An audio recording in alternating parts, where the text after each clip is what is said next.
नमस्कार, good morning, सत श्री अकाल, अस्सलाम वालेकुम। मेरा नाम है नरेश कुमार।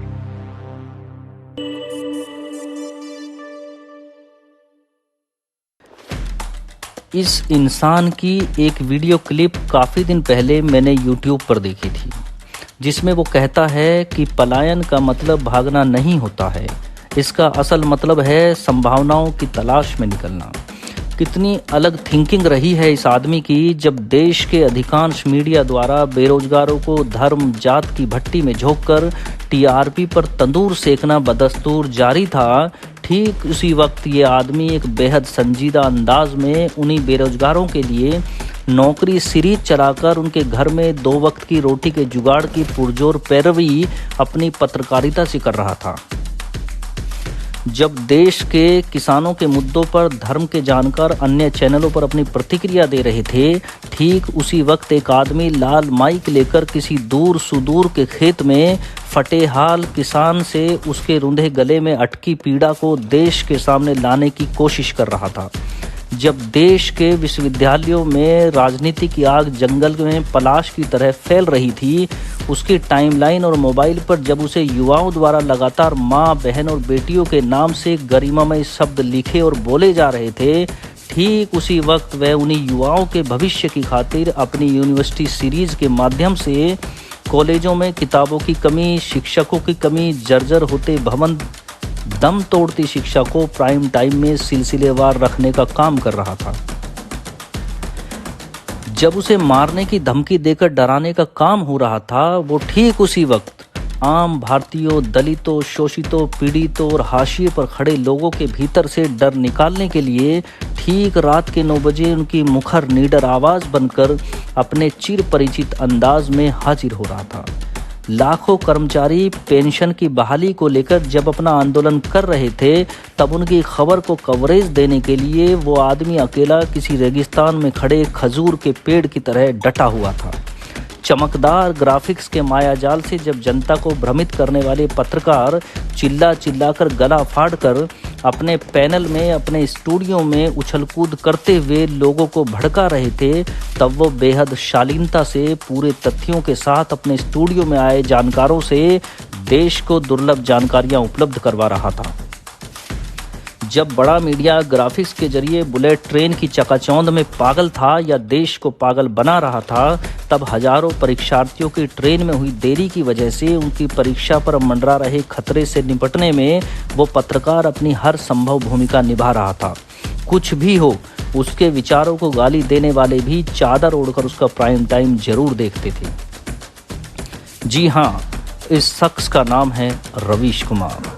वो रवीश कुमार जिसे कोई खरीद नहीं सका, वो रवीश कुमार जो कभी डरा नहीं, वो रवीश कुमार जो कभी झुका नहीं, जिसने अपनी बेबाकी, अपनी सच्चाई और आत्मविश्वास के बल पर मैग्सेसे जैसा दुनिया का सबसे बड़ा पुरस्कार हासिल किया, जो निष्पक्ष बेबाक पत्रकारिता के लिए बेबाक सच्चे पत्रकारों को ही दिया जाता है।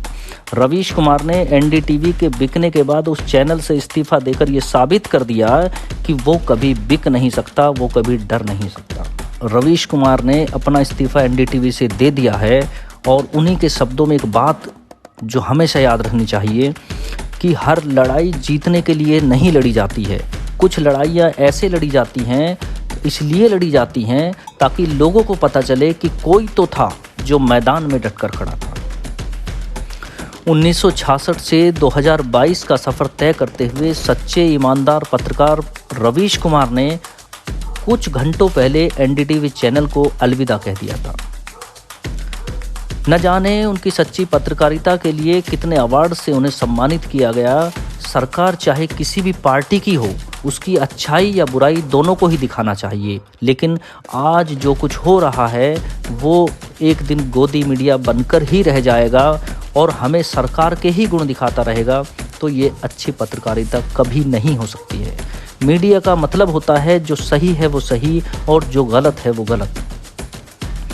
रवीश कुमार से किसी की भी सहमति असहमति हो सकती है, पर वे निसंदेह एक बेहतरीन पत्रकार, कुशल वक्ता व जन सरोकार के मुद्दों पर पारखी नज़र रखने वाले व्यक्ति हैं। उनके पास दर्शकों को बांध के रखने की अद्भुत क्षमता है। उनके धुर विरोधी भी उन्हें सुनते हैं, पढ़ते हैं। एनडीटीवी से उनका इस्तीफा लाइन में खड़े अंतिम व्यक्ति का नुकसान है। उस व्यक्ति का नुकसान है जो अभी भी सोशल मीडिया से दूर टीवी पर निर्भर है। हमारी तरह के लोग तो उन्हें कभी भी यूट्यूब पर या फिर फेसबुक और ट्विटर के माध्यम से सुन लेंगे, पढ़ लेंगे, लेकिन जिनके लिए नौकरी सीरीज, जिनके लिए यूनिवर्सिटी सीरीज जैसे बेहतरीन कार्यक्रम किए गए थे, वो शायद अभी इस प्लेटफॉर्म से बहुत दूर हैं। Prime time with Ravish Kumar पत्रकारिता के इतिहास में मील का पत्थर है। इस्तीफे के बाद उनके सीमित वाक्यों की निस्सीमता को मापने और भांपने की आवश्यकता है। हमें सोचना चाहिए कि ये कौन है। ये रवीश कुमार है। ये इनके हाथ में क्या है? एशिया का नोबेल कहा जाने वाला रमन मैग्सेसे पुरस्कार है। लेकिन ये पुरस्कार इन्हें क्यों मिला है? क्योंकि इन्होंने जनता के मुद्दों की पत्रकारिता की है। आज एक तरफ सरकार, उनके दोस्त अडानी और तमाम मीडिया खड़ी हुई है, तो दूसरी तरफ अकेले रवीश कुमार अपनी पत्रकारिता की डिग्री हाथ में लिए लोकतंत्र के चौथे स्तंभ को निहार रहे हैं, जिनके पीछे लोकतंत्र में यकीन रखने वाले स्वतंत्र पत्रकारों और नागरिकों का एक हुजूम है। सरकार जब नागरिकों को नहीं खरीद पाती है तो वो अपने पालतुओं के जरिए पत्रकारों को खरीदती है, और जब वो पत्रकार को नहीं खरीद पाती है तो वो न्यूज़ चैनल को ही खरीदती है। आज ठीक यही हुआ है। रवीश कुमार ने आज देश के परिधान मंत्री, उनके दोस्त और तमाम गोदी मीडिया को हरा दिया है। आप जहां से देख रहे हैं वहां से रवीश कुमार ज़रूर अकेले खड़े दिखाई दे रहे हों, लेकिन उनके पीछे स्वतंत्र पत्रकारों का एक हुजूम है और उनकी कोई दुम नहीं है। उनके पीछे कोई दुम नहीं है। थोड़ा नज़दीक जाकर देखिए तो उनके गले में एक तख्ती लटकती हुई जरूर दिखाई देगी, जिस पर स्पष्ट लिखा हुआ होगा कि देश के लोकतंत्र का चौथा स्तंभ बिकाऊ नहीं है। रवीश कुमार ने इस्तीफा दे दिया या उनसे इस्तीफा लिया गया, दोनों का मतलब यही है कि रवीश कुमार को अडानी या अडानी को रवीश कुमार बर्दाश्त नहीं है। एनडीटीवी पर अब न सरकार विरोधी कोई स्वर सुनाई देगा जो किसी ज़माने में इस चौथे खंबे का फर्ज होता था, और ना ही टीवी पर अब कोई पत्रकार नौकरी सीरीज चला पाएगा, ना यूनिवर्सिटी सीरीज चला पाएगा जिससे लाखों बेरोजगारों को ज्वाइनिंग लेटर मिले थे। गोदी मीडिया रवीश कुमार की नौकरी जाने पर बहुत खुश है। उन्हें खुश होना भी चाहिए, क्योंकि रवीश कुमार आए दिन उन्हें आईना दिखाते रहते थे। अब आज के ज़माने में आईना दिखाने की हिम्मत रही किसके पास है? गोदी मीडिया के पत्रकारों का खुश होना ही इस बात की दलील है कि रवीश कुमार अकेला ही उन सब पर भारी था। अभी हाल ही में जी न्यूज़ का चैनल बंद होने से 350 पत्रकारों की नौकरी चली गई। सही ढंग से उनकी चर्चा तक नहीं हुई, लेकिन अकेले रवीश कुमार की नौकरी जाने पर ट्विटर से लेकर फेसबुक तक रवीश कुमार से पटा पड़ा है।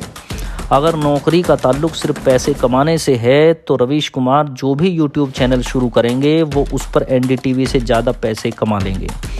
आर्थिक रूप से तो उन पर कोई फ़र्क नहीं पड़ेगा, उनके श्रोता ज़रूर कम हो जाएंगे, क्योंकि कोई भी यूट्यूब चैनल टीवी चैनल जितने व्यूअर्स नहीं बना पाएगा।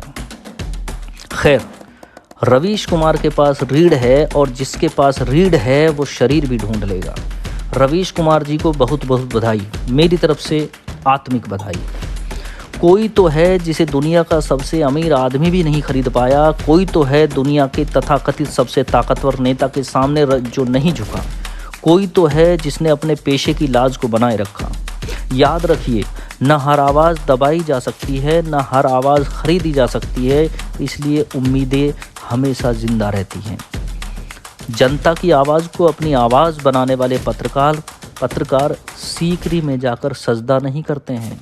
सत्ता का विरोध, सत्ता की आलोचना पत्रकार का कर्तव्य है। सत्ता की कमियां उजागर करना, जनहित की बात करना, लोक कल्याण के प्रति सचेत रहना उसका परम दायित्व है।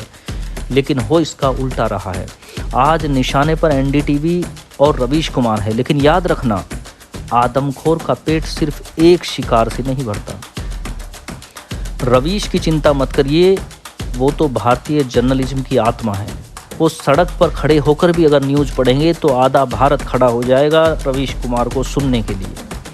अपना यूट्यूब चैनल बनाकर वो एनडीटीवी से मिलने वाली सैलरी से ज़्यादा कमा लेंगे। चिंता तो एनडीटीवी को अपनी होनी चाहिए। एनडीटीवी बिना रवीश के शून्य है और हमेशा शून्य ही रहेगी। ये शून्य कभी भर नहीं सकता है। एक पत्रकार से निपटने के लिए पूरा चैनल खरीद डाला। सलाम है रवीश को। जब इतिहास लिखा जाएगा तो साथ में ये भी लिखा जाएगा कि जिस दौर में कौड़ियों के भाव में पत्रकार बिक रहे थे, वहाँ एक रवीश नाम का हीरा भी था जिसे कोई दौलत खरीद नहीं सकी। एनडीटीवी का बिक जाना एक संयोग नहीं है, 2024 के लिए एक प्रयोग है, एक प्रयोग है। Thank you very much.